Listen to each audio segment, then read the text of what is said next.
La Dirección de Altos Estudios se permite recordar que este es un espacio exclusivamente académico y de construcción de conocimiento en el que concurren expositores internos y externos a la Fiscalía. Por lo tanto, las posiciones expuestas por los conferencistas no necesariamente reflejan las posturas oficiales de la institución. Este espacio cuenta con un foro destinado para sus preguntas. Les solicitamos comedidamente que estén directamente relacionadas con el tema abordado, sean claras y concretas. Bienvenidos.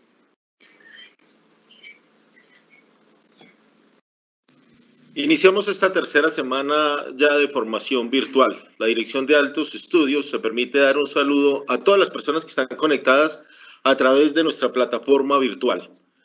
En la tarde de hoy estaremos hablando sobre los aspectos claves para la investigación de delitos sexuales cometidos a través de medios informáticos. Le damos una bienvenida a la doctora Marelvis Cadavid Rodríguez, ella es fiscal delegada ante los jueces penales del circuito, y a nuestra analista de delitos informáticos de la SAC-CTI, Janet García, para que durante esta hora puedan precisamente darnos esa información que se requiere para este tipo de delitos que son delitos muy actuales. Bienvenidas, Marelvis, bienvenida Janet, y Colombia, la Fiscalía les está viendo y les está escuchando. Muy buenas tardes para todos y para todas. Un gusto estar con todos ustedes a través de este medio. Y bueno, para hoy vamos a hablar de los aspectos claves para la investigación de delitos sexuales cometidos a través de medios informáticos. Es muy importante aclarar que estos aspectos claves de los cuales vamos a hablar, vamos a referirnos a agentes, a la forma de lo que colectar, dónde acudir y las solicitudes que nosotros trabajo en equipo que debemos hacer nuestros investigadores para que se fundamente como la base del éxito de la investigación.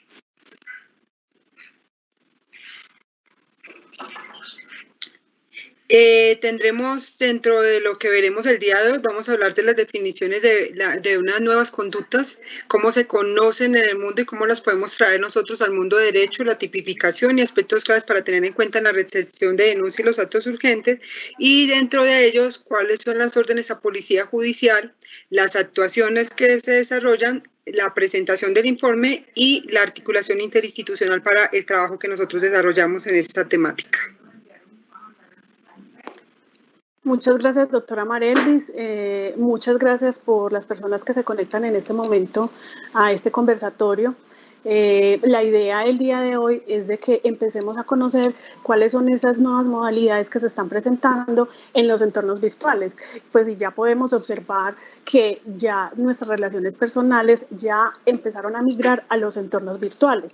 Por eso es importante, y aquí yo sí quiero que tengan muy presente que lo que vamos a ver son nuevas conductas, nuevas definiciones que hay en este momento en el ciberespacio, y que es importante que tanto los receptores de denuncia como la policía judicial y los fiscales que tengan o que tengan a cargo este tipo de investigaciones conozcan esas modalidades. Vamos a conocer esas modalidades, no la vamos a conocer a muy profundo, pero sí me gustaría que conocieran más o menos cómo funciona. No sé si ustedes han escuchado, aquí vamos a hablar de sexting, grooming, ingeniería social y sextorsión.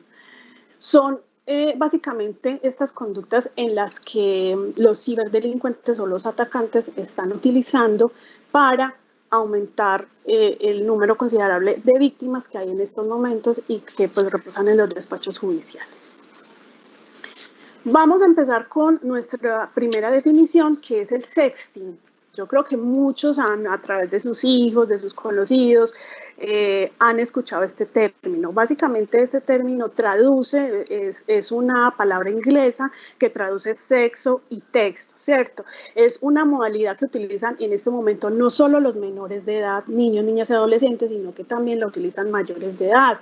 Estas situaciones o estos casos los podemos ver en las relaciones de parejas, matrimonios, relaciones de noviazgo, cuando empiezan empiezan a hacer un intercambio de esas imágenes o ese contenido de imágenes íntimas entre ellos. Es de aclarar que esta conducta no es un delito. O sea, el hecho de autorreproducir o autofotografiarse semidesnudo o desnudo lo hacen de manera consentida, ¿cierto? En el caso este es en el caso de las personas mayores de edad. En el caso de los niños, niñas y adolescentes, en muchas ocasiones son incitados a que ellos se autofotografíen por el tema de la popularidad o porque hay un usuario que está tratando de presionarla para que ese menor se tome esas fotografías. El grooming, que yo sé que ha sido muy mencionado en muchos de las investigaciones, no solamente en las investigaciones, sino dentro de la comunidad educativa, quiere decir o hace la traducción al español de engaño. El grooming básicamente es un embaucamiento o es la utilización de perfiles falsos de personas mayores de edad. Esta conducta solamente es realizada por adultos, ¿sí? Entonces, los actores aquí en esta conducta son pedófilos, pederastas y estructuras criminales. Es importante resaltar que la violencia sexual ha ido, ha aumentado considerablemente. La ONU habla de que no solamente el tema de la explotación sexual comercial con niños, niñas y adolescentes es un fenómeno, sino que también el delito de trata de personas pues ha sido muy beneficiado para estas redes criminales, pues básicamente su negocio, digámoslo así, se ha reducido explícitamente al ciberespacio. Entonces ya les queda muy fácil empezar a contactar o a reclutar estos menores de edad.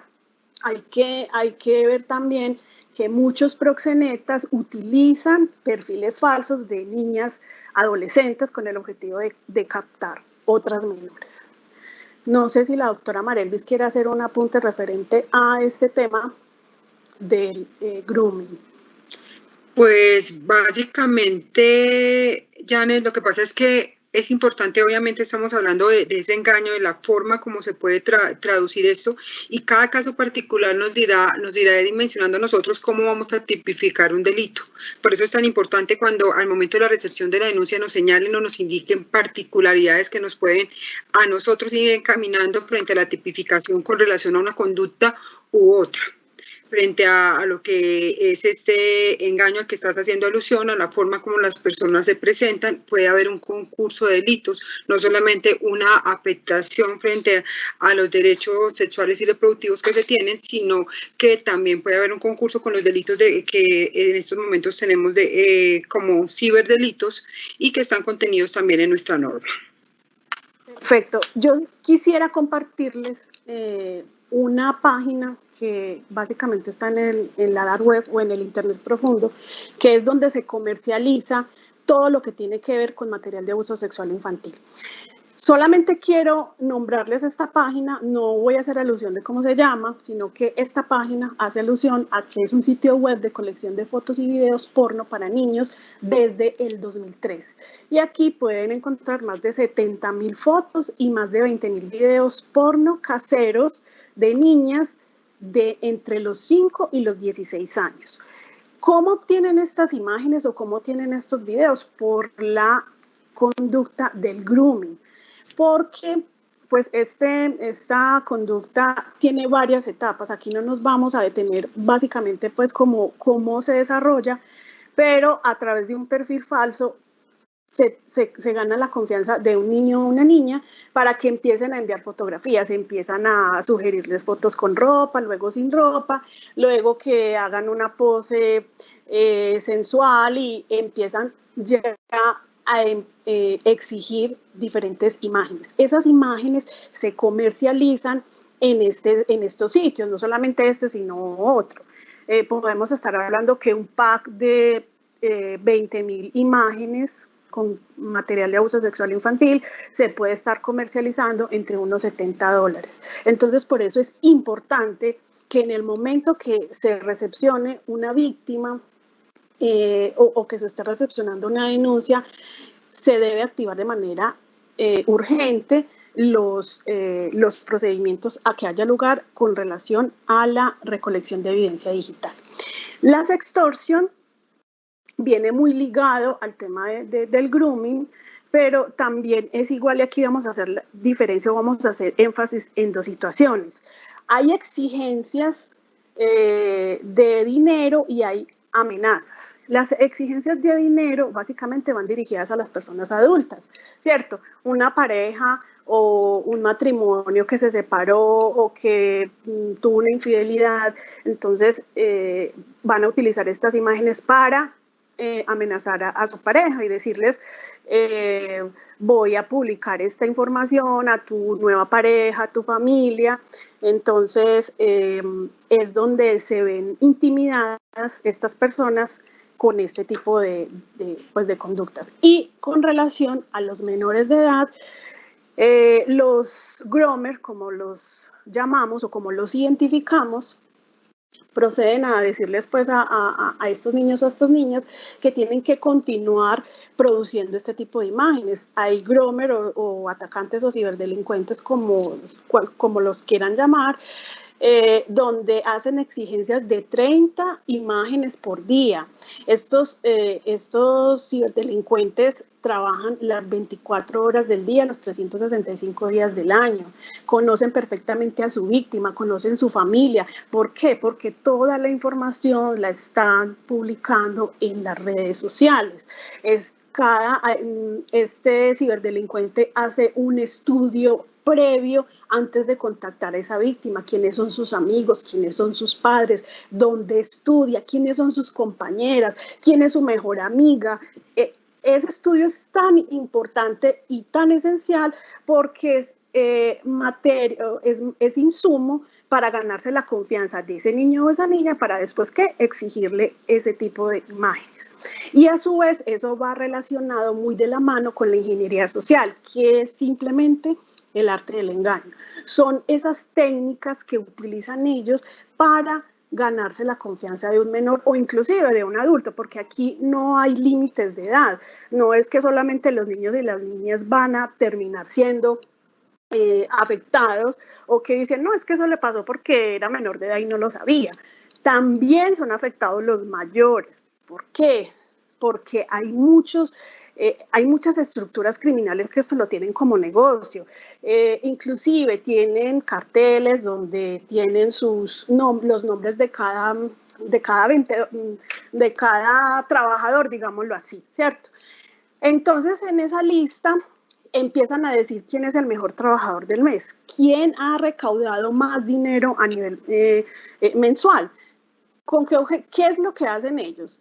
Crean un perfil de una mujer muy hermosa y empiezan a buscar un hombre que se deje seducir de manera fácil, ¿cierto? ¿A quién buscan? Empresarios, etcétera, que de pronto puedan mostrar, porque nosotros nos estamos mostrando en las redes sociales y es lo que las redes sociales dicen de nosotros. Entonces empiezan una relación sentimental y en muchas ocasiones esas relaciones sentimentales terminan en relaciones sexuales virtuales. ¿Qué sucede? Estos hombres o estas mujeres se desnudan ante una cámara y posteriormente empiezan a hacer exigencia de dinero.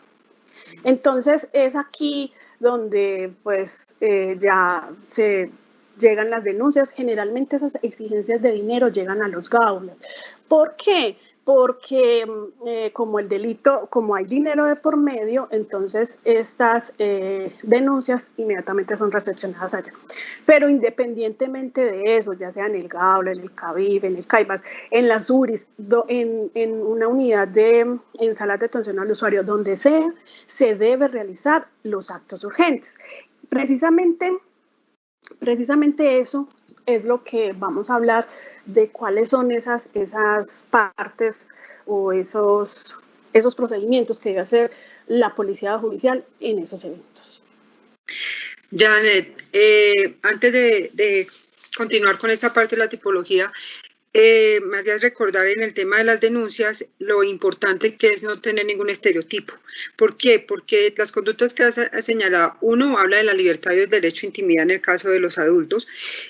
Cuando llegan a salir algunas imágenes o algunos videos llegan a salir, como se dice, al ciberespacio, pero en muchas ocasiones nosotros como unidades receptoras de denuncia, ¿qué pensamos? O llega generalmente lo que nosotros estamos observando es a un papá, a una mamá, a una persona que llega regañando a la niña o al niño, ¿usted por qué tomó fotos? ¿Por qué las mandó? ¿Por qué se hizo el video? ¿Por qué tal cosa? Y en muchas ocasiones nosotros también como fuente o comunidades receptoras también estamos pensando, ¿quién la mandó a tomarse una foto? Pero ¿cómo es que mandó la fotografía? Tenemos que despojarnos un poquito de todo ese halo y entender que al frente tenemos una víctima y que frente a esa víctima y frente a ese caso es que nosotros tenemos que trabajar. Ya me ha señalado algunas formas a través de las cuales hoy estamos interactuando en el ciberespacio. Uno puede decir el ciberespacio, y esto lo haremos más adelante cuando hablemos del lugar de los hechos, dónde se encuentra. Ese tipo de delitos, o sea, ¿dónde están los elementos materiales probatorios de evidencia física? ¿Dónde los vamos a recolectar? Cuando nosotros vamos a una escena, a un lugar de los hechos, nosotros tenemos elementos físicos a través de los cuales podemos recolectar. Aquí es importante indicar que tenemos una evidencia digital, que tenemos un entorno o un ciberespacio en el cual hay escenas para inspeccionar, pero tenemos víctimas reales y esas víctimas reales son las que están al frente nuestro y son las que tenemos que escuchar y son los casos que tenemos que investigar. Yo les decía, o sea, cuando miramos ese título cuarto de nuestro código penal, pues vamos a encontrar cómo estos delitos o este título tiene una división en los que son violentos, en los que son abusivos y en los que son de explotación. Si ustedes me preguntan en mi calidad de fiscal, ¿cuáles de estas, el sexting, el grooming, o cómo encuadra en cada una de estas conductas? Yo les voy a tener que decir, depende. Depende de cada caso o de cada situación en particular. De esa misma manera va a ser dependiendo de la afectación. Ahora, ¿qué es lo que? Porque nosotros podemos iniciar una investigación, podemos tipificar, puede estar y puede concursar incluso con los delitos de protección de la información de datos, algunos de ellos como el 269F, que es el de la violación de datos personales, entendiendo la fotografía como un dato cuando ingresa al universo de lo digital y cuando es enviada sin mi autorización. Pero también podemos observar que algunos, cuando a un niño o a una niña se le está diciendo que tiene que hacer una fotografía, que este niño o esta niña es menor de 14 años, pero que además esta fotografía tiene un contenido erótico sexual y que podemos estar frente a un tema de pornografía, pero también podemos estar frente a un acto sexual abusivo. ¿Sí? En los temas de explotación, la pornografía hace parte de los temas de explotación. Los actos sexuales abusivos estarían contenidos dentro de esta temática, dentro de los delitos que atentan contra la libertad, integridad y formación sexual. Cada caso, cada situación es particular, es importante analizarlos. Hemos tenido casos y con Jan hemos trabajado casos donde la persona que suplanta una identidad, que engaña, no solamente está engañando a una niña, sino que tuvimos un caso donde prácticamente todo el colegio estaba siendo víctima y eran niñas que de alguna manera estaban haciendo manifestaciones, pero no venían siendo escuchadas. Entonces, por eso es importante escuchar, analizar y determinar para la recolección de los elementos materiales probatorios y la evidencia física. Bueno, es importante en el momento, y aquí vamos a entrar cuando vamos a hacer la recepción de la denuncia, y es que conozcamos cuáles son esas redes sociales que se están manejando en estos momentos, que la denuncia quede plasmada la red social que se está identificando. Lo digo porque, pues, como analista y junto con mis compañeros, igual hacemos análisis de diferentes noticias criminales y todo lo que tenga que ver con los entornos virtuales, pues trabajamos de manera de la mano. Entonces, analizamos que esas denuncias les hace falta demasiada información. Entonces, ¿qué es lo primero? Identificar esa red social. Segundo, ¿cuál es el ID o el identificador digital del atacante o del usuario que está contactando a ese niño o esa niña.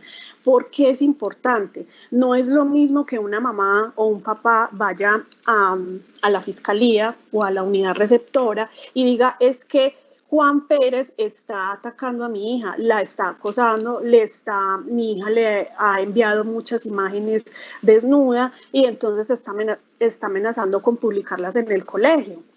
No nos sirve esa información de Juan Pérez, porque así como nosotros tenemos una cédula de ciudadanía que nos identifica como fulano Pedro Pérez, identificado con número de cédula tal, expediente tal, o sea, hay una nacionalidad de dónde proviene, así es lo mismo en una red social. Nosotros tenemos un identificador que nos diferencia de otro usuario, porque este usuario es este y no otro, ¿sí? Entonces, es muy importante identificar ese ID. Siempre que se haga esa recepción de esa denuncia, importante tener esa identidad. Bueno, pero entonces, venga, es que yo no conozco ese identificador, no sé cómo lo busco. Vamos a tomar un ejemplo básico en la red social Facebook, ¿cierto? Resulta que Facebook nos tiene identificado con un código numérico o con un nombre de usuario, ¿cierto? Entonces, ¿dónde vamos a buscar ese usuario? Resulta que tenemos el usuario José Pérez. Sí, entonces en la parte superior, en la URL, Facebook nos va a mostrar un código que empieza por 1000 y una serie de números o un nombre de usuario. Hay que indicarle eso a la mamá o al papá que nos entreguen esa información, que entreguen esa información o que en ese momento ellos puedan acceder a esa red social y que le entreguen la información a la persona que está recepcionando la denuncia. Otros ejemplos de otras redes sociales que también son que se mueven mucho en el ciberespacio. Tenemos la red social TikTok, que es en estos momentos en alta tendencia por los jóvenes. Entonces, ¿cómo vamos a identificar ese ID? Simplemente aquí los está señalando el óvalo rojo. Aquí tenemos un ejemplo, @prueba001, ese va a ser nuestro ID. Sí, ese es con lo que nosotros vamos a identificar ese usuario. En Instagram también hay unos ID. El nombre del usuario es nuestro ID. En Twitter también es exactamente lo mismo. En Twitter también funciona por dos modos. El código numérico, hay un código, un número que también lo identifica, o el @. Cualquiera de los dos es válido. Y esto, o sea, nosotros tener esta información realmente es importante. ¿Por qué? Porque ahí es donde vamos a empezar a preservar. ¿Preservar qué? Esa información o ese usuario que no queremos que se elimine, porque están sucediendo muchas cosas y pues sí quisiera contarles unas experiencias que tuve. Yo estuve 3 años en el grupo de delitos informáticos. Me tocó desempeñarle el rol de perito informático y a la vez investigador, y me encontré con una cantidad de denuncias, pues obviamente órdenes a policía judicial emitidas desde Caibas, en donde identificaba que habían pues los padres de familia, la mamá o el papá presentaba la denuncia, pero no había por ninguna parte un usuario, una red social, algo que me lo identificara. Y cuando ya hablábamos, cuando yo me comunicaba con esos padres de familia, me decían, no, ya el usuario lo eliminaron, no, es que mi hija eliminó el perfil, no, es que mi esposo vendió el celular, no. Entonces, son elementos importantes, evidencia digital que se perdió en el tiempo. Entonces, de ahí que no podemos continuar con un proceso investigativo, porque lo esencial en una investigación son las evidencias, es el material probatorio que se va a recolectar durante todo el proceso. ¿Cómo voy a continuar con un proceso de investigación donde no tengo evidencias? Entonces, si la evidencia no se recolecta en el mismo momento que se está realizando la denuncia, muy posiblemente no vamos a tener éxito en nuestra investigación. Entonces, importante resaltar esto. Doctora. Bueno, aquí ya vamos a hablar un poquito sobre las órdenes que nosotros tenemos que hacer en el momento. Y es importante lo que señalaba Janet, el tiempo que pasa es la verdad que huye, pero esto cobra mucho más importancia o trascendencia en materia de la investigación en los entornos digitales. Recordemos que una de las características de la evidencia digital es la volatilidad, la posibilidad que tienen los datos de poderse desaparecer rápidamente y de allí la necesidad de hacer la preservación de lo que venía hablando Janet. Para la preservación, los investigadores no necesitan una orden, pero nosotros sí necesitamos para la recolección de evidencia digital y para la inspección y para las búsquedas selectivas de bases de datos que se les realizarán posteriormente si requerimos una orden. Aquí en la ayuda que ustedes pueden mirar, observamos los actos urgentes.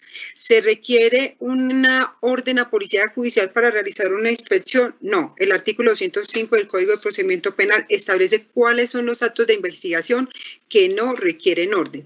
Y dentro de eso habla inspección, y las inspecciones tenemos inspección al lugar de los hechos, inspección a cadáver y la inspección a lugares diferentes a lugares de los hechos. Sin embargo, aquí ya hablaremos de las características de ese lugar de los hechos. ¿Y qué vamos a hacer en este lugar de los hechos?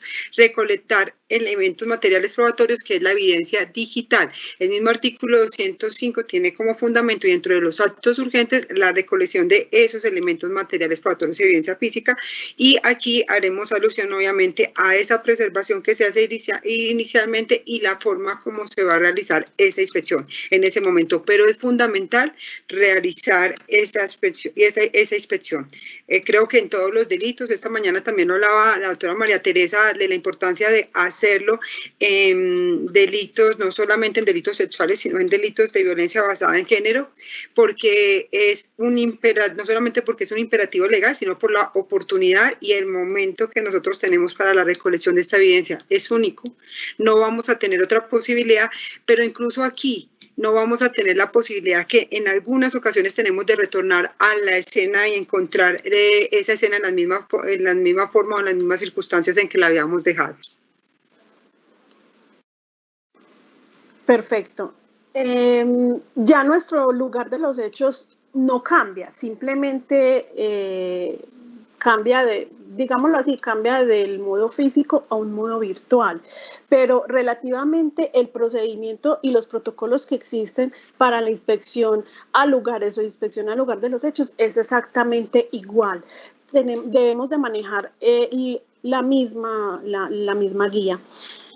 Es importante que conozcan que en el ciberespacio no existe territorialidad, el lugar de los hechos es uno solo, que hay muchas víctimas y muchos ciberdelincuentes que están accionando desde cualquier parte del mundo.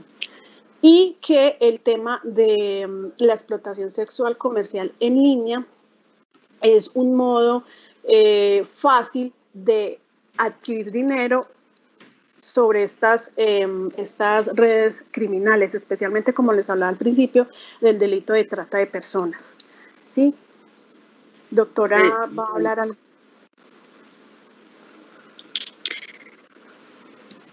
Sí, Janet. Janet, mira, me parece que es muy importante eso que estás señalando con relación a la no existencia de territorialidad. Nosotros en muchas ocasiones, cuando la persona llega a formular una denuncia, lo primero que nosotros no sabemos es dónde está el ciberdelincuente. Nosotros no sabemos si está dentro de la misma ciudad, dentro del mismo espacio geográfico, o incluso puede estar en otro país. Esto no quiere decir que nosotros no tengamos un deber de recepcionar la denuncia y un deber de realizar la investigación. Nosotros tenemos la experiencia de poder abrir procesos de espejo en otros países también, o de remitir a otras ciudades cuando logramos determinar el lugar de ocurrencia de los hechos a través de los actos de investigación que nosotros desarrollamos. Pero es muy importante, yo creo que hoy más que nunca cobra vigencia el concepto de globalización del derecho. Incluso nosotros también hemos tenido la experiencia de investigar casos que nos han llegado de otros países. Por eso la importancia de que nuestros peritos y los funcionarios tengan en cuenta los protocolos, la forma como se recolecta la evidencia, porque si un investigador inicia, vale el ejemplo, una investigación en España, obtuvieron una información donde encontraron un chat donde estaban colocando información de contenido pornográfico infantil y determinaron que por lo menos 2 direcciones IP de las que estaban allí conectadas estaban dando en Colombia, nos envían a nosotros esto. ¿Qué es lo que nosotros tenemos que verificar? La forma como fue obtenida esta información, que haya sido obtenida de forma legal en el país, que se hayan seguido los protocolos para la recolección o la extracción de la información y el análisis de lo mismo, porque de esta manera nosotros tenemos que sustentar ante un estrado judicial cuando vayamos a solicitar, por ejemplo, la búsqueda selectiva en bases de datos, porque ellos lograron determinar que era Colombia, pero ya no, el trabajo investigativo establecer en qué punto de Colombia está ubicada y quién es el usuario y el responsable de la información que fue emitida y transmitida a un chat en otro país, nos corresponde a nosotros. Entonces, por eso es importante no casarnos en este tipo de investigaciones con el concepto de territorialidad, no pensar que porque se desarrolla a través del ciberespacio no podemos investigar o sencillamente porque una búsqueda selectiva nos da un resultado en otro país que no podamos tener las herramientas para poder investigar y judicializar. El concepto de verdad, justicia, reparación y derecho a no repetición de nuestras víctimas es una garantía que nosotros tenemos que dar y hacer esas articulaciones hoy por hoy y estos enlaces también que podemos hacer con pares homólogos en otros de otros países también es una responsabilidad nuestra. Con relación a las actuaciones de la Policía Judicial en el tema de los actos urgentes, una vez se haya recepcionado la denuncia, entonces se emitirá una orden de Policía Judicial y a partir de ese momento, entonces vamos a iniciar con una serie de actuaciones que son las que vamos a ver a continuación. Primero, para nosotros inspeccionar una cuenta o una cuenta de una red social de un menor de edad, debemos diligenciar el acta de consentimiento, que es el formato de PPJ 28. En ese formato hay que dejar plasmado cuáles son las actuaciones que vamos a realizar. Si vamos a realizar una inspección en la cuenta de la red social, pongamos el ejemplo de Facebook, de Instagram, de Twitter, de cualquiera de esas redes sociales, o por el contrario, se va a hacer una inspección a un dispositivo móvil, entonces el dispositivo móvil o el celular, marca de color tal, ¿cierto? ¿Quiénes son los que deben de firmar esa acta de consentimiento? No es el menor de edad el que va a firmar el acta de consentimiento, sino en este caso el padre y o la madre de familia, el defensor de familia cuando hayan casos que no estén los padres, en la parte de los datos de representante legal y pues al final obviamente el policía judicial. La doctora nos complementará el tema de los beneficios que tienen los padres de familia frente a al conocimiento de las claves y los usuarios de sus hijos. Bueno, Janet, aquí es importante esa sentencia que tú estás señalando, que es una sentencia importante para nosotros, la SP 9792 del 2015 de la Corte Suprema de Justicia, pues nos está indicando que los padres de alguna manera pueden, o no es que pueden, tienen derecho a esa intimidad de su hijo frente a obtener las claves de sus hijos, a saber cuáles son las redes sociales o el material que ellos consultan. ¿Cuál es el problema que se presenta o que se nos presenta en la vida real? Obligue usted a un muchacho o a un joven de 14, de 15 años a que le suministre información, ¿sí? Entonces, vamos a encontrar eso con frecuencia en las unidades receptoras de denuncia. Vamos a encontrar que el joven o está la mamá diciendo, pero diga pues la clave, tiene que señalar esto o aquello. En muchas ocasiones nosotros tenemos que tener también como de pronto el criterio para saber o entender o hablar con estos padres de familia y hacerlo y razonar con ellos y tomar conciencia. No es fácil saber que la información de ellos o que su fotografía salió por todo lado, que le están haciendo bullying en el colegio, que le está... De por sí ya eso es una situación para ellos en algunos casos vergonzosa, y tenerlo que asumir o enfrentar con sus padres, pues lo es mucho más.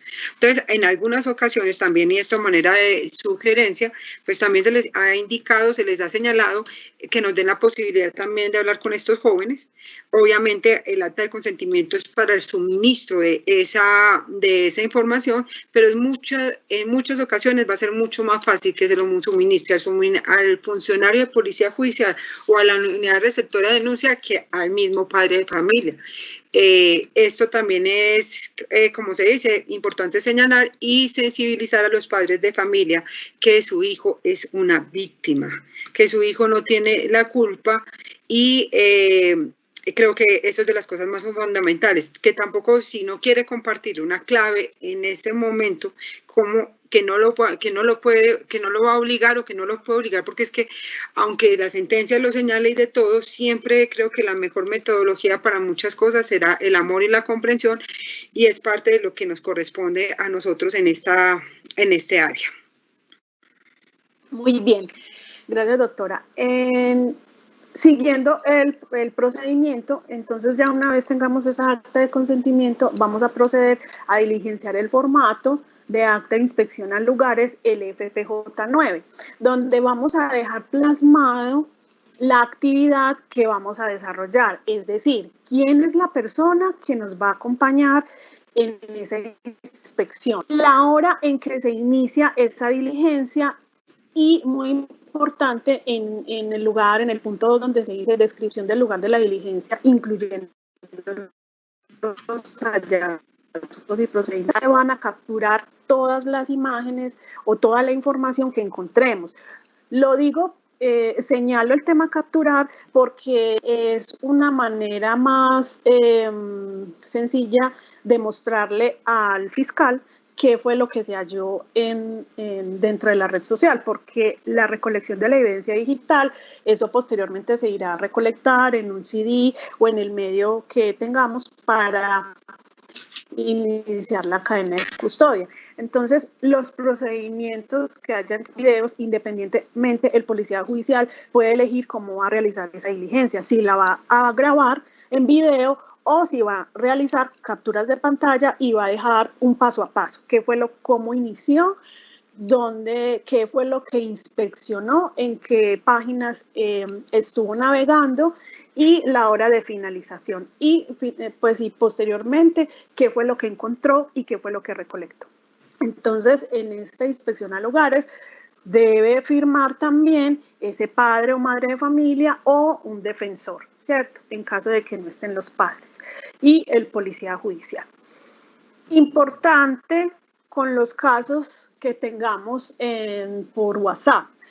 ¿Cómo podemos hacer estos casos? ¿Cómo podemos hacer la recolección de un chat de conversaciones de WhatsApp? Esto lo digo para la policía judicial que no tenga herramientas para hacer la recolección, herramientas forenses para recolectar esta información. Simplemente lo que hacemos es hacer una conexión al WhatsApp web y que nos va a permitir hacer la recolección directamente desde el ordenador. Hacemos la inspección normal, dejamos toda la información plasmada y hacemos la recolección de la información.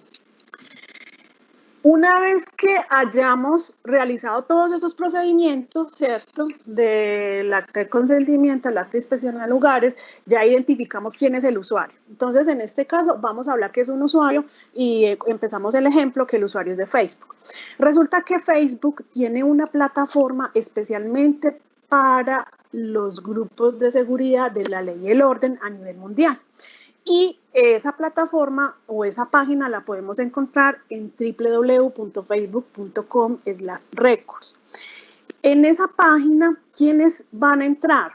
Pueden entrar la policía judicial, se puede loguear, puede inscribirse, la policía judicial y el fiscal. ¿En qué momentos puede o no? Y también, discúlpeme, se me olvidaba, el asistente de fiscal también lo puede hacer. ¿Por qué lo digo? Porque puede que en unidades locales muy remotas, de pronto donde no haya policía judicial, perfectamente el asistente de fiscal que cumple funciones transitorias de policía judicial puede realizar esta preservación. ¿Qué es lo que nos pide Facebook? Facebook nos pide que tengamos un correo institucional. Si no tenemos un correo institucional, Facebook no nos va a aceptar inscribirnos, ¿cierto? Entonces, esos son los primeros requisitos que tenemos. El usuario, el correo electrónico, nos logramos y una vez ya inscritos en la plataforma, nos va a llegar un correo electrónico a nuestro correo. Y ahí, a través del correo electrónico, es donde vamos a poder ingresar a esa plataforma. ¿Qué es lo que tenemos que hacer en esta plataforma? Este es el primer momento, al menos, la preservación de la cuenta. La doctora Marelvis hablaba al inicio de que no necesitamos orden a policía judicial para hacer una preservación de una cuenta. Esto no se requiere orden a policía judicial. ¿Qué es lo que hacemos en este momento? Y pues yo lo que hice aquí fue traducirles porque la página viene en inglés. ¿Qué es lo primero que nos dice Facebook? Dice, complete todos los campos que vienen a continuación. Tomaremos las medidas para conservar los registros de la cuenta en relación con las investigaciones penales que se estén adelantando. Ojo, durante 90 días, esta cuenta puede quedar preservada por 90 días y hay existe la posibilidad de hacer una prórroga por otros 90 días en caso de que no obtengamos la búsqueda selectiva en base de datos, porque en muchas ocasiones, y conozco de muchos fiscales que se les demoran las búsquedas o las citas ante el juez se les demoran 3 y 4 meses. Entonces, aquí ellos dan la posibilidad de que se pueda extender hasta por 180 días. Podemos encontrar, entonces, aquí en esta primera parte nos habla de un número interno o una referencia.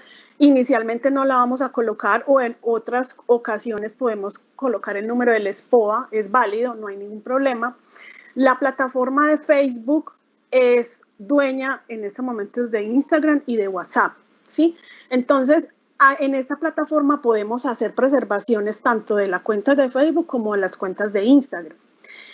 ¿Qué es lo que pasa? Seguidamente nos está solicitando unas fechas. Esas fechas hacen referencia a la denuncia, o sea, al momento en que se está realizando la denuncia. Por decir algo, hoy 15 de abril, entonces nos indica mes, día y año, ¿cierto? Entonces, el mes 4 de abril, día 15 del mes 2020. Y seguidamente nos va a solicitar, ¿qué? El ID.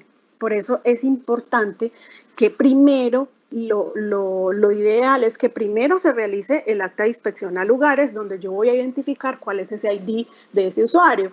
Posteriormente, ese ID, una vez yo termine el acta de inspección a lugares, inmediatamente ingreso a la plataforma y hago la preservación. ¿Qué más nos dice? Nos dice también que las fechas en las cuales podemos ingresar la actividad relacionada con el proceso legal. Eso es lo que les hablaba ahorita al inicio, es la fecha de la denuncia. O sea, en el momento que se está realizando la denuncia, es en el momento en que yo voy a hacer la preservación.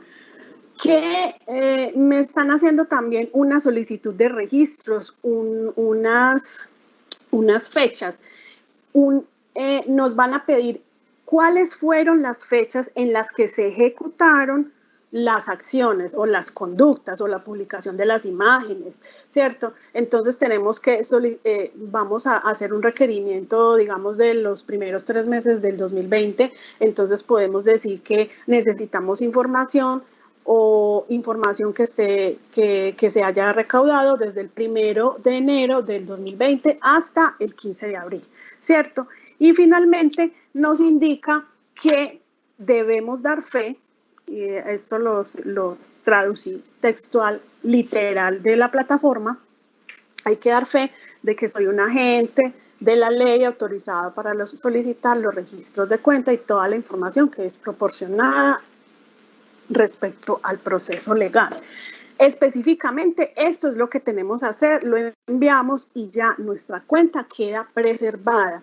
Si el usuario o el ciberdelincuente decide eliminar esa cuenta al día siguiente, por la tarde, después de que nosotros ya hayamos preservado esa cuenta, no nos va a afectar. ¿Por qué? Porque Facebook ya la tiene preservada. Eso es automático. Con relación a las cuentas de WhatsApp, es exactamente lo mismo. WhatsApp también tiene una plataforma dirigida específicamente para los grupos de seguridad y el orden, y es la misma, aplica para la misma forma la preservación. Vienen los resultados. Tenemos los resultados, entonces como resultados que vamos a entregar, un informe de policía judicial o un informe de laboratorio o de informática, ya sea que el acto urgente amerite que la inspección o la recolección de la evidencia digital lo debe realizar un perito en informática forense, o simplemente lo hace el investigador que está asignado a CAIBAS y que hace los actos urgentes. Se anexa el acta de inspección a lugares y la cadena de custodia. ¿Qué es lo que debe llevar ese informe? Y aquí la doctora nos va a hablar específicamente sobre la búsqueda selectiva en base de datos que hay que solicitar en ese informe. Bueno, para la búsqueda selectiva en bases de datos, como ya lo ha venido señalando Janet, una vez se hace la preservación de la cuenta, nosotros como fiscales que tenemos que hacer la búsqueda selectiva en bases de datos, porque es lo que nos van a pedir posteriormente o lo que nuestros investigadores van a tener que enviar a Facebook o a WhatsApp para que de vuelta nos entreguen la información que ha sido preservada. Es importante dentro de esta búsqueda selectiva en base de datos, pues obviamente el informe que ustedes nos suministran, porque ese informe se constituyen los motivos fundados para nosotros hacer las solicitudes o los requerimientos pertinentes. Nosotros, para esta búsqueda selectiva en bases de datos, nosotros vamos a un control previo ante un juez de control de garantías y por eso el informe de ustedes soportan ese informe donde ustedes están colocando todos esos motivos que están allí, cuál es la cuenta, cuál es la IP. Hay otra cosa que también es importante señalar, Jane, y me parece para destacar, es cuál es el objeto de la búsqueda selectiva en bases de datos. Y dentro del objeto de la búsqueda selectiva en base de datos, nosotros necesitamos saber cuál es el número del operador, saber desde dónde está conectada esa dirección IP para hablar ya de una ubicación territorial y saber cuál es el suscriptor de la red.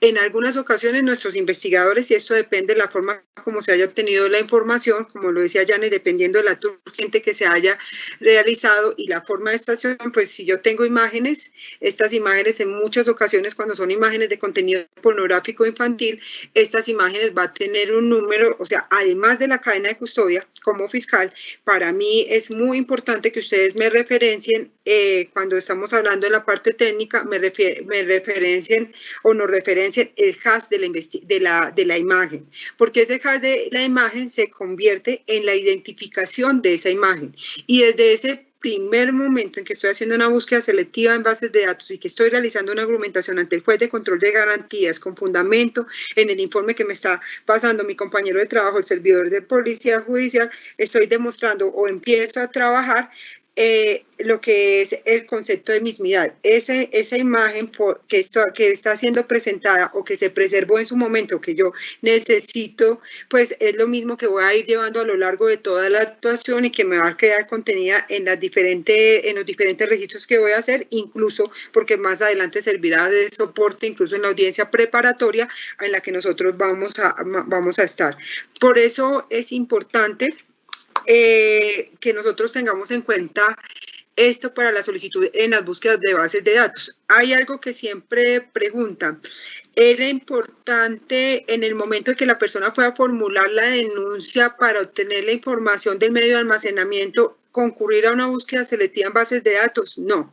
¿Y por qué no? Porque era la víctima, porque es la que está aportando, porque el derecho de intimidad que está siendo vulnerado y respecto al cual está pidiendo que sea investigado es el derecho de la víctima y somos nosotros los representantes de las víctimas. Entonces, esto es importante. Primero, establecer cuál es el objeto o cuál es la finalidad de esa búsqueda selectiva en bases de datos, tener los motivos fundados previamente constituidos a través del informe que realizan nuestros compañeros los servidores de policía judicial y de aquí que este es un trabajo en equipo. siempre estamos hablando con el investigador para saber qué elementos. Y cuando hablamos de esos elementos materiales probatorios y evidencia física, pues estamos hablando también a los que establece el 275 en el numeral F, los elementos materiales obtenidos mediante grabación, filmación, fotografía, video o cualquier otro medio avanzado utilizado como cámaras de vigilancia en recinto cerrado o en espacio público. ¿Por qué? Porque estos son medios de almacenamiento que tienen información que puede, y se convierten muchos de ellos en contenedores de información que se constituye en un material para investigación. ¿Esto es nuevo? No. Nosotros desde 1999, a través de la ley 527, como lo enuncia la presentación, ya nosotros estábamos obteniendo información de estos medios o ese intercambio electrónico de datos. Lo que pasa es que el mundo avanza, la tecnología avanza y hoy pues yo creo que difícilmente nosotros mandamos un telegrama o un telefax o alguno de estos otros elementos, pero eso es para indicar que desde hace muchos años hemos venido avanzando en materia de este tipo de investigación. Entonces, es importante ese recaudo de los elementos. Ya sabemos que los podemos obtener en diferentes lugares y lo que requiere por parte nuestra. Pues por parte nuestra, yo como fiscal necesito el informe del investigador, del que les venía hablando Yane, que me explique ese paso a paso cómo se hizo, incluso la solicitud de preservación, esta orden. Si yo estoy en la etapa de indagación, puede ser por 30 días. Si estamos en investigación, saben que son 15 días, prorrogable también, y tendré que argumentar incluso cuando es el motivo de la prórroga. Desafortunadamente, tengo que decirlo que uno de los problemas más grandes que tenemos una vez expedida la búsqueda en bases de datos es la respuesta oportuna de algunas de las entidades, pero ese es otro problema que no vamos a tratar aquí. Bueno, vamos a hacer un resumen de lo que llevamos para llegar a este punto. Entonces, en resumen, iniciamos con las actividades de policía judicial, acta de inspección, acta de consentimiento, acta de inspección a lugares y el informe de policía judicial. Este informe de policía judicial debe contener el resumen de lo que encontré en el acta de inspección a lugares. Igualmente o seguidamente se debe hacer relación de el usuario y el ID que corresponde a ese usuario, a qué red social pertenece y adicional a eso, entonces debemos relacionar la preservación que se hizo en Facebook. Y vamos a decirle al fiscal, obviamente, hicimos la preservación ¿con qué objetivo? Con que Facebook nos guardara esa información para posteriormente, ¿qué? Solicitársela. ¿Cómo vamos a solicitar esa información a Facebook? Entonces le vamos a escribir en el informe, debe quedar plasmado en el informe de policía judicial, hacerle la solicitud al fiscal que para que Facebook nos entregue esa información hay que realizar una búsqueda selectiva en base de datos con el propósito de solicitar las direcciones IP y los datos biográficos de esa cuenta. Y finalmente, se debe hacer relación de los elementos materiales probatorios o evidencia digital que se halló. Entonces, una vez se haya recolectado esa información, se debe sacar por cada archivo o por una carpeta. Nosotros podemos guardar toda la evidencia digital en una sola carpeta y a esa carpeta le vamos a aplicar la función hash, que literalmente es nuestra huella digital y es con lo que vamos a iniciar la cadena de custodia. Esta función hash es un código alfanumérico que funciona a través de unos software. Ese software nos va a permitir sacar el código alfanumérico según la función que tenga, el MD5, el SHA-1 o el SHA-256. En la Fiscalía General de la Nación utilizamos para los informes de peritajes o laboratorios de informática forense, se acostumbra a sacar dos funciones hash, el MD5 y cualquiera de estas dos, puede ser el SHA-1 o el SHA-256. Y esa información va a ir contenida en el informe. Ese hash es el que le va a enviar el fiscal al juez para decirle que tenemos una evidencia y que se identifica con este código alfanumérico. ¿Esto qué me va a permitir? Que nos va a permitir preservar y conservar esa evidencia desde el mismo momento que la recolectamos hasta el momento de presentarla en juicio oral. ¿Qué nos indica esto? Una vez se aplique la función has en el inicio de la extracción y al final nos va a permitir identificar si esa evidencia fue alterada en el tiempo o no. Entonces eso nos va a permitir la conservación y que esta evidencia no fue manipulada y alterada en el transcurso de presentación en las audiencias de juicio. Y aquí, una vez el fiscal haya hecho la solicitud de búsqueda selectiva en base de datos, volvemos e ingresamos a la plataforma de Facebook. Y hay una parte en Facebook donde hay una pestaña que dice solicitudes de información o los requerimientos que haga la policía judicial. En este caso, este es el pantallazo donde Facebook nos hace una cantidad de solicitudes, pero aquí no nos vamos a detallar porque básicamente lo que vamos a dar como un pincelazo de qué es lo que nosotros necesitamos solicitarle a Facebook, porque inclusive son muchos pasos que siguen de aquí en adelante, pero es importante que quede claro lo que es el tema de la preservación y la solicitud y las solicitudes que hay que hacer. Aquí es donde nosotros enviamos. Facebook requiere para la entrega de la solicitud la orden a policía judicial o la acta del juez de control de garantías. Ambas la solicita Facebook. Si no enviamos esas solicitudes, Facebook no nos va a entregar información. Ellos pues gracias a Dios tenemos conexiones con el enlace policial de Facebook. Facebook tiene varios representantes en diferentes continentes. Para Sudamérica tenemos a nuestro amigo Rick Caballeros, que es el que está disponible para Sudamérica. En caso de que ustedes tengan una situación de emergencia, una persona, un niño, una niña que esté en una situación de eminentemente peligro o que esté en peligro su vida, entonces ellos pueden entregar la información sin búsqueda selectiva en base de datos. ¿Por qué? Porque está primando la vida, ¿sí? Entonces hay unos casos de emergencia para entregar esa información. Rick Caballeros vino a Colombia y estuvo en Bogotá. Nos dio una capacitación, o al menos dio la capacitación a nivel nacional, dirigida a diferentes seccionales. No toda la fiscalía pudo estar conectada, pero él nos envió un paso a paso para hacer la preservación y los requerimientos a Facebook. Yo les voy a pasar ese paso a paso, él me lo envió, se lo voy a entregar a la DAE para que la DAE, a través de ellos, los entreguen a los fiscales y a la policía judicial que lo requiera para continuar esas solicitudes. Lo mismo con WhatsApp. Es importante, y yo quiero hacer énfasis en algo, y es que valoro y aprecio mucho las capacitaciones que da la Dirección de Altos Estudios. En este momento ellos están liderando una capacitación que es sobre la recolección y manejo de evidencia digital. Esa capacitación la dirige el ingeniero Jefferson Rojas y Fabio Leonardo, que hacen parte del Laboratorio de Informática Forense de la seccional Bogotá.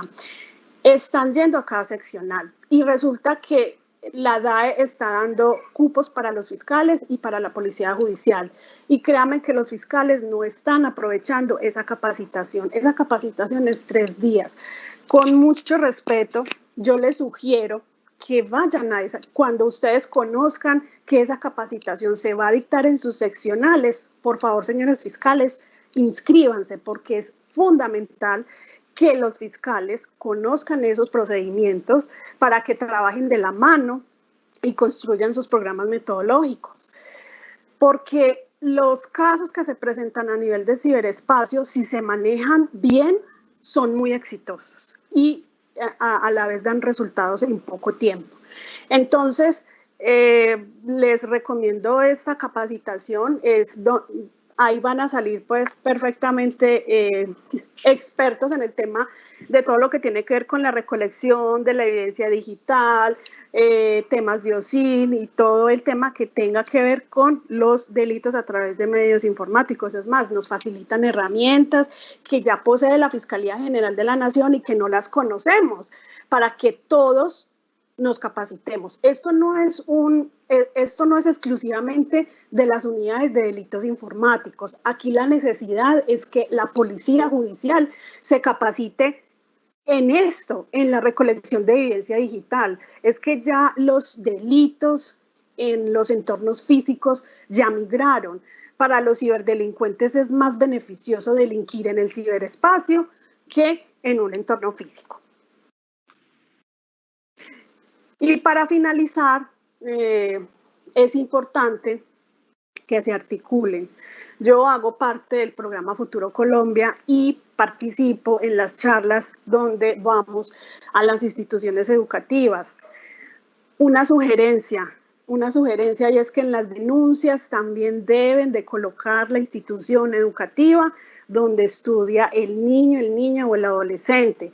En muchas ocasiones recibimos denuncias de manera individual, pero posiblemente pueden existir otras víctimas del mismo actor que provengan de una institución educativa, que el colegio conozca. De pronto no manejan en las instituciones educativas estas nuevas conductas, y lo que nosotros hacemos con el programa Futuro Colombia es ir y hacer la intervención.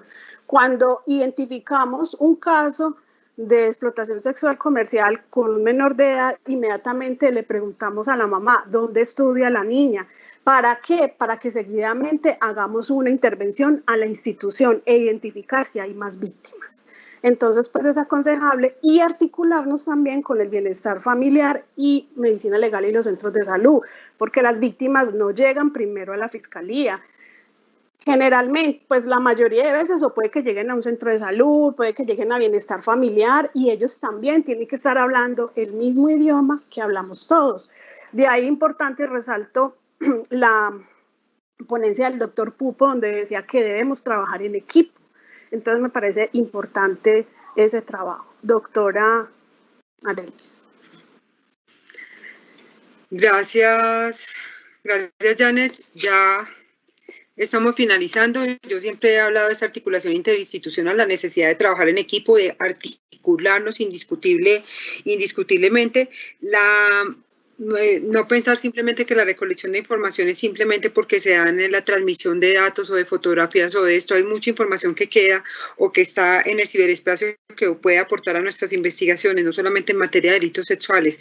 Es pensar en clave de que hoy existen otras dinámicas, que la delincuencia avanza y que nosotros tenemos que estar adelante de ellos, que hay que articularnos, que este tipo de delitos también, y ya les decía que nuestras víctimas son reales, existen, muchas de ellas desafortunadamente tienden incluso a tener tendencias suicidas, y lo que quiere decir que esos 10 infaltables de los que nos hablaba la doctora María Teresa esta mañana también tienen vigencia en esta materia. No porque se desarrolle en un entorno digital quiere decir que no debamos activar las otras rutas de atención y protección que es fundamental en los delitos que nosotros estamos manejando.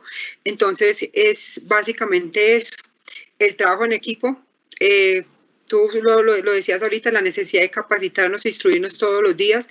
Una cosa es conocer un poquito del derecho y otra cosa también es saber de la investigación, los métodos de investigación, y para poder ordenar, dirigir una investigación, pues tenemos que saber cómo se hace, y ese cómo se hace muchas veces va muy de la mano con nuestros investigadores, y no olvidar que el epicentro son nuestras víctimas, que la razón de ser de nuestro trabajo investigativo es dar una respuesta oportuna y efectiva a la ciudadanía, y es por ello no solamente la articulación, sino una necesidad de trabajar, conocer y investigar. No importa en el lugar donde estemos, siempre vamos a tener la posibilidad de hacer algo por alguien, y esta es una oportunidad única. Gracias, Janet. Y a todos ustedes, muy amables. Muchas gracias.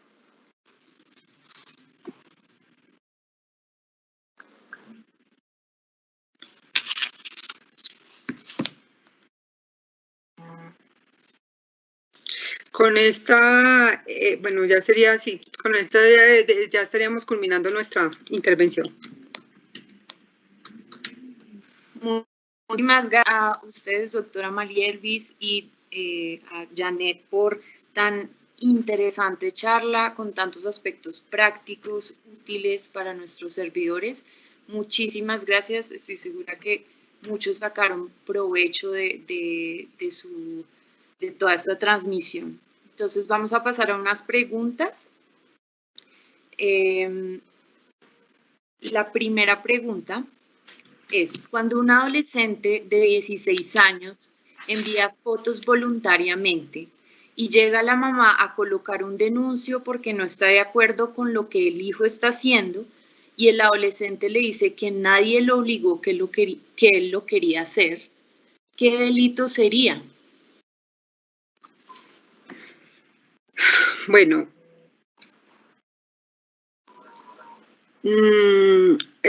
cuando estamos hablando de un adolescente de 16 años, estamos hablando de una persona que en ese momento tiene la posibilidad de autodeterminarse, que tiene su derecho a la intimidad, que no hay nadie que lo está obligando, que lo hizo porque quería, hará parte de esa posibilidad que él tiene en ese momento de realizarlo. Es decir, no es un derecho, en ese momento no le asistiría el derecho a la mamá para entrar en ese aspecto.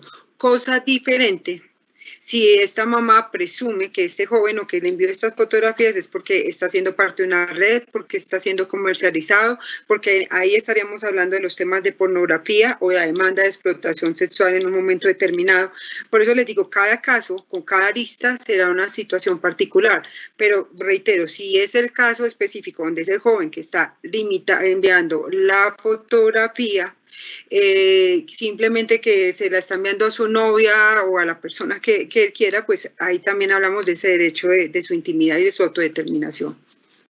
Pero, perdón, yo hago un aporte. Si no es un delito, pero podemos remitir el caso a los del programa Futuro Colombia. ¿Para qué? Para que hagan intervención en el colegio.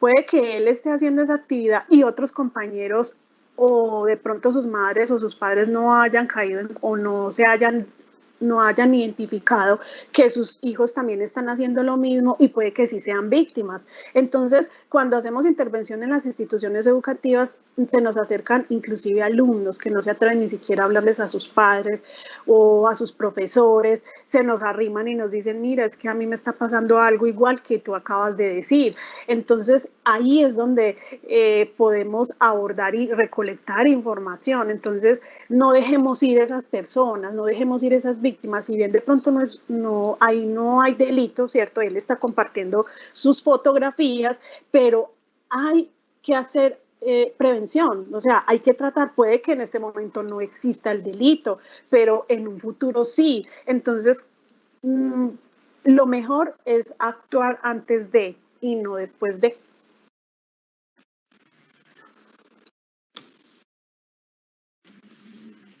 De acuerdo, entonces la siguiente pregunta es, en Colombia existen los llamados sitios chat web o webcam. Desde la Fiscalía y la Policía Judicial, ¿cómo se puede actuar judicialmente frente a estos sitios, teniendo en cuenta que al parecer no hay ley que los regule? Yo si quiere le doy la respuesta. Efectivamente, no hay ley que esté regulando los sitios webcam. Ellos están funcionando como a media marcha, pero hay una situación. Ellos, el código de policía les exige a ellos que para tener un adecuado funcionamiento tiene que funcionar como un local comercial. Y resulta que ellos están trabajando en unidades residenciales y en urbanizaciones. Eso está prohibido. Ellos no pueden trabajar. Primero, no pueden funcionar en esos tipos de establecimiento. Segundo, ellos trabajan con menores de edad. Lo que pasa es que son muy habilidosos para que de pronto el sector no los identifique. Pero en este momento la mayoría de sitios webcam están realizando reclutamiento de menores de edad para que trabajen en esos lugares. Lo que pasa es que hay que toca hacer un seguimiento, hablar mucho con el sector, identificar a qué horas es que están captando los niños y las niñas, porque el sitio de reclutamiento de esos sitios webcam son los colegios. De los colegios sale muchas cosas. Entonces, por eso yo siempre insisto, hay que hacer intervención en los colegios, hay que ir, porque ahí podemos encontrar mucha información. Pero es difícil y es complejo hacer esas investigaciones, pero no imposible. Si logramos detectar tan solo una sola menor de edad en el lugar, con eso basta para iniciar una investigación. Doctora, no sé si usted tenga algo que aportar en la respuesta. Sí, pues básicamente es lo que tú, lo que te estás centralizando, o sea, no es que el ejercicio de ser modelo webcam sea un delito. El lugar donde se desarrolla puede tener unos condicionamientos de acuerdo al Código Nacional de Policía. La utilización de ciertos modelos, es decir, cuando son menores de 18 años para los efectos de esta actividad, sí se constituyen un delito.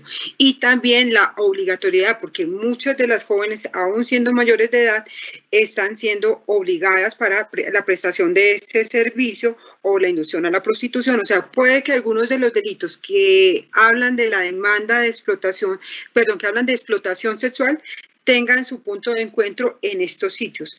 Por eso no podemos dejar pasar tan a la ligera cuando tenemos o conocemos de un caso sin investigar. La única manera de establecer, porque es que cuando nos generan una denuncia sobre un sitio webcam o alguna cosa, lo que nos está generando es una alerta.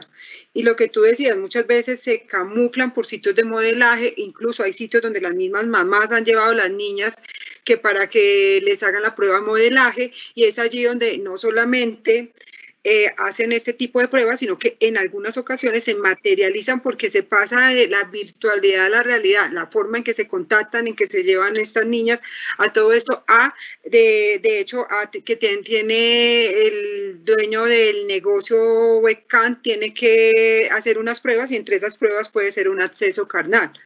Entonces, es importante, como lo venía señalando Jane, no dejarlo pasar simple y llanamente como, no, esto no es un delito, no se puede judicializar. Hay otra serie de conductas que pueden ir de la mano frente a estos sitios webcam. Gracias. Continuamos con las preguntas. En Pereira varias veces lo que describe el médico del hospital en su historia clínica de la valoración no corresponde con lo que luego dice medicina legal. Si los pantallazos se pueden configurar como elementos materiales probatorios y elementos físicos e incluirlos en etapa de investigación o en juicio si se obtienen después. Bueno, lo que pasa es que sobre eso incluso la doctora Lilian había hecho alusión a los pantallazos y la sentencia T043 del 2020, que es la que nos está hablando del valor atenuado de los pantallazos. Puede que indiciariamente o al inicio de la investigación yo tenga un pantallazo y pueda hacer uso de él, pero hoy por hoy, incluso las últimas decisiones que está tomando la Corte nos encamina a que nosotros tenemos que tener más adelante una prueba técnica. Por eso esa fijación, esa preservación, esa alusión a lo que nos está haciendo Jane es tan importante para nosotros, porque si bien es cierto, puede que yo al principio, donde solamente requiero una inferencia razonable para hacer unas solicitudes y una argumentación frente a las solicitudes que estoy haciendo, tenga validez. La cuestión es, ¿puedo sostenerme con eso hasta el final para llevar al juicio donde ya no voy a tener que necesitar una inferencia, sino que voy a tener que establecer más allá de toda duda para obtener una sentencia de carácter condenatorio? Lo que yo siempre les digo a los investigadores es que pensemos, y a nuestros compañeros fiscales, es que pensemos que lo que estamos recolectando hoy debe tener utilidad a lo largo de toda la actuación procesal. Y hay que tener en cuenta una cosa, y ojo con lo que estamos diciendo, o sea, hay que hacer claridad en algo, y es que los pantallazos no son elementos materiales probatorios, es una prueba indiciaria, ¿sí? Que de pronto hagan la recolección o sea, que hagan un procedimiento y que digan, bueno, en el hospital vamos a hacer un pantallazo, pero inmediatamente se debe hacer la recolección de la evidencia digital. Ojo, señores fiscales, o en la recepción de denuncias, si los papás o la mamá o la persona que vaya a formular la denuncia le dice, mire, es que yo aquí le traigo impreso los chats de conversaciones o las fotografías que me enviaron, ojo, eso no hace parte de una evidencia digital. Sencillamente les digo, esos papeles no sirven para nada, no sirven para nada, o sea, pues téngalos ahí y recíbaselos a la víctima, pues como para que ustedes puedan de pronto leer o identificar, bueno, qué fue lo que pasó, pero eso no sirve para presentarlo como material o como evidencia digital. Esa información, tal cual como la víctima lo está presentando, inmediatamente hay que hacer la recolección de la evidencia digital. Y eso es para que lo tengan pues como claro. Gracias. Si una vez verificada el origen de la cuenta del presunto implicado, se determina que está ubicada en el exterior, fuera de Colombia, ¿cómo se coordina la investigación con autoridades del país extranjero? Bueno, antes que le dé la palabra a la doctora, quiero que conozcan que nosotros estamos articulados con varias unidades de policía judicial a nivel internacional. Si ustedes tienen casos, les voy a dar un ejemplo, en Argentina, en España, en Brasil, en Paraguay, en Chile, en cualquier país, digámoslo así, de América y España, pues de Iberoamérica, hablemos de Iberoamérica de habla hispana, tenemos la posibilidad de que nos colaboren a través de la cooperación internacional y a través del convenio de Budapest, que eso pues aquí ahorita aprovechamos para que la doctora Marelvis nos hable del convenio de Budapest, que ya ahora Colombia hace parte de ese convenio y que nos facilita la interacción entre diferentes policías judiciales. Entonces, si tienen alguna situación, bien pueda, me escriben. También hay otros compañeros a nivel nacional que tienen contactos a nivel internacional. Si yo no los tengo, los buscamos, pero la idea es de que ese proceso salga con éxito. La convención o el convenio de Budapest, que es prácticamente traído a través de la ley 1928 del 24 de julio del 2018 y a través de la cual Colombia empieza a ser parte, siendo el 65º estado que empieza a ser parte de la convención, nos habla de la cibercriminalidad y de las formas de investigación. Tiene un capítulo específico donde se habla de la pornografía, que es uno de los, digamos, de los delitos que podemos encontrar con mayor frecuencia en la red en temas internacionales. Y esta mañana lo decíamos cuando hablábamos de ese concepto de territorialidad y extraterritorialidad de la ley y cuando nuestros victimarios se encuentran en otros países. Bien lo decía Janet, nosotros podemos trabajar o articularnos a través de lo que nos da nuestra norma, que es el libro quinto de nuestro Código de Procedimiento, en la parte de cooperación internacional y acerca de las solicitudes que nosotros hacemos de cooperación judicial o las autoridades extranjeras. Uno de esos mecanismos que se utiliza es a través de los conductos establecidos, en este caso a través de la Oficina de Asuntos Internacionales, pero el artículo 485 del Código de Procedimiento Penal también establece que podemos solicitar o podemos articularnos de manera directa. ¿Qué es lo que pasa? Que nosotros generamos las alertas en otros países. Digamos, nuestra víctima, y tuvimos un caso, incluso creo que con Janet también lo trabajamos en la ciudad de Medellín, donde teníamos una víctima cuyo victimario se encontraba en el exterior, se encontraba en Argentina. Si mi memoria no me falla. ¿Qué pasa? Pues a través de Janet, que era la investigadora, pues se generaron las alertas correspondientes y se inició un proceso investigativo en Argentina. Obviamente se desarrolla, este proceso se apertura con fundamento en la información que está señalando nuestra víctima, los elementos materiales que se habían recaudado hasta ese momento, incluso para determinar que la dirección IP se encontraba en Argentina. Ellos realizan el proceso investigativo y logran la judicialización efectiva de esta persona.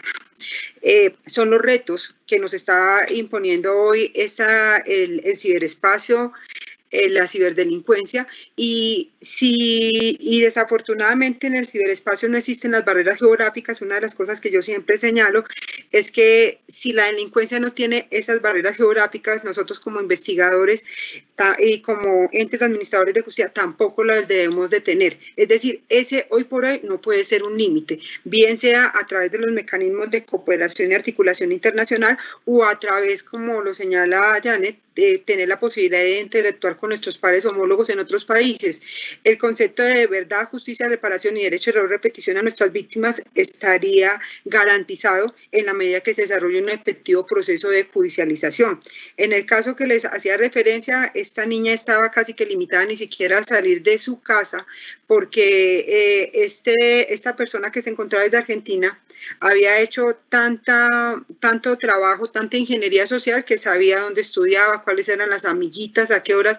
De hecho, cuando conocimos el caso, cuando se conoció el caso en la ciudad, pues lo que le parecía a uno, de acuerdo, haciendo un poquito de perfilación con relación a esta persona, es que podía ser una persona que estaba en el mismo espacio o viviendo muy cerca de ella. Entonces, por eso ese no puede ser un límite.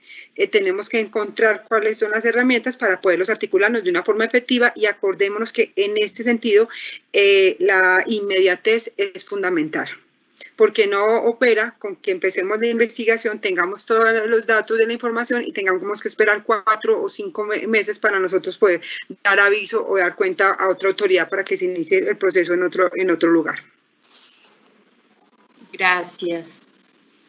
Bueno, tenemos otra pregunta de un servidor. Dice, excelente conferencia. Una inquietud. Si se hace envío de fotos sexuales explícitas por estos medios digitales sin que su envío sea consentido, es decir, la persona que las está recibiendo no quiere recibirlas, ¿esto puede denunciarse? ¿Y qué tipo penal sería? Lo que nos pasa a muchos de nosotros, bueno, que empiezan de pronto sobre todo pasa en los chats que son comunes, entonces de pronto no falta una persona que envía una información o que envía una comunicación donde aparece una imagen explícita, donde aparece de pronto un niño o una niña. Obviamente que eso ha generado que nosotros iniciemos de manera oficiosa investigaciones. Lo que hay que hacer es reportar, lo que hay que hacer es informar. Hay casos incluso donde hay material de contenido sexual que puede versar dentro de adultos, pero que el mismo contenido del material nos lleva a nosotros a iniciar una investigación oficiosa. Hace poco tuvimos la oportunidad de conocer un caso donde había en un lugar X del país, porque después podemos establecer, había una joven a la que en un aparente estado de indefensión, 3 hombres adultos, y ella era una mujer adulta, pues estaban aprovechando de esa condición, de ese estado en que se encontraba para poder acceder. ¿Qué pasó? Que estos mismos jóvenes enviaron a las redes sociales este video y obviamente que genera que si cualquier autoridad, cualquiera de ustedes que tenga conocimiento, es decir, cualquier persona que tenga conocimiento de una posible conducta punible, está en el deber legal de informar y denunciar. En el caso de nosotros, tan pronto llega esa información, pues tenemos que generar de manera oficiosa la investigación. Puede que en el momento nosotros no tengamos la menor idea de cuál es el lugar de origen, pero precisamente para eso es que se tiene que desarrollar el proceso investigativo. Bien, gracias. Entonces vamos ya a ir cerrando con las preguntas, pese a que, bueno, tenemos bastantes aportes de parte de nuestros servidores, pero bueno, vamos a ir con la última. Los actos urgentes en este aspecto, a través de medios informáticos, específicamente los relacionados con delitos sexuales, ¿quién debe desarrollarlos? ¿CAIVAS o delitos informáticos? Bueno, yo sí quisiera aportar la respuesta y ahorita me complementa la doctora. Es independiente, pero depende de, ¿sí? Yo les hablaba ahorita al inicio de que toda la policía judicial debe estar en capacidad de realizar la recolección de la evidencia digital. Obviamente, si nos encontramos frente a evidencia de un indiciado, de hacer una recolección en un dispositivo móvil, de hacer una imagen forense, obvio que estos elementos, estos discos duros, estos dispositivos móviles requieren de un software forense. Entonces, para eso se debe remitir a un perito en informática forense o a un grupo o a los investigadores de delitos informáticos. Pero no debemos acumularle el trabajo a las unidades de delitos informáticos, porque ellos están específicamente para hacer la labor que está dirigida a la Ley 1273 del 2009, específicamente de casos que se desarrollan en el entorno virtual, ¿sí? Como acceso abusivo a un sistema informático, como hurto por medios informáticos. Bueno, hay una cantidad de cosas que esos son otros temas que también se están presentando y en aumento, pero cuando se presenta un delito, un caso de delitos sexuales de un menor de edad o de un adulto o una persona mayor de edad, desde la víctima, el policía judicial perfectamente lo puede hacer. ¿Qué se necesita? Claro está, la capacitación antes de, o sea, debe tener conocimiento cómo se debe hacer esa recolección, cómo debo preservar ese archivo, cómo debo recolectar, cómo debo bajar la imagen o un video de WhatsApp, de Facebook, de cualquier información que esté en la nube, ¿sí?